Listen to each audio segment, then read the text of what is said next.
One of the things I always liked about loading shotgun shells is the fact that you start with an empty hull, and when you're done the process, you put it away fully loaded rather than going through stages with various dies in a press. And so when I got this 20 gauge press that had a few parts missing, I decided to try and make it to work for reloading the 577 Snider, which in its size is between a 28 gauge and 20 gauge shotgun. Now what I've done is I made an excising bushing that fits inside the tube here for what was originally the decapper and brass sizer, and so that works as the same as if it were a shotgun shell with the neck sizer in there.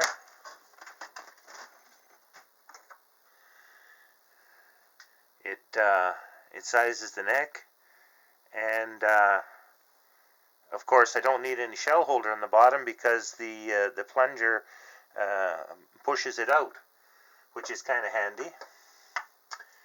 And then what I had to do was change the priming seat, and it was just a matter of making a new disc and putting a pin inside the original pin that's in there.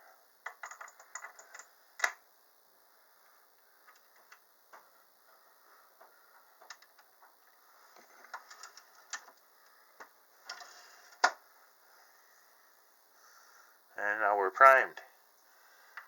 Powder, well, we'll do powder next. Where the original crimp starter was, I fashioned a bell mouth tool, and then powder,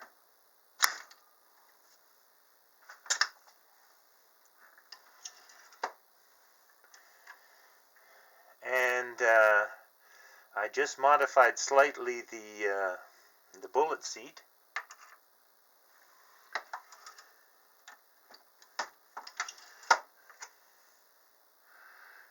And there we go.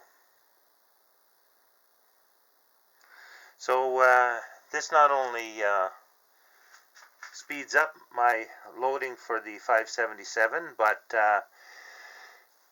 it also gives me the opportunity to come down into the dungeon here and load a few and leave the rest if I have to.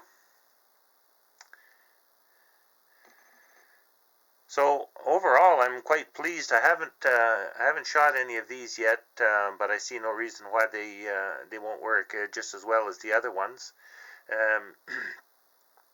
I'm going to go tomorrow and do a bit of shooting tomorrow, I hope. And so anyway, I thought it might be interesting to some of you fellas who have a Snider to know that it's not really that big a job to turn a MEC 600 junior press into a quite serviceable reloading station for the Snider. I don't know if we can see it here. I should have. As I said, for the bullet seating, all I did was take off the plastic that was on here, and I just put a dimple in the original rod and made a bushing that fits on there so that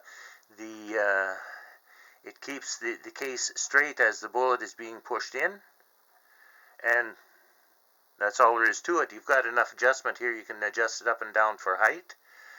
And as it turned out, the bushing that I made inside here for neck sizing, I made it 7/8 of an inch long, and it can travel up and down in there to a certain degree to get the length of the neck crimp that you want, just by making an adjustment between the outside tube and the holder. So all in all, I'm very happy with it, and I thought it might be of interest. Thanks for watching. Bye for now.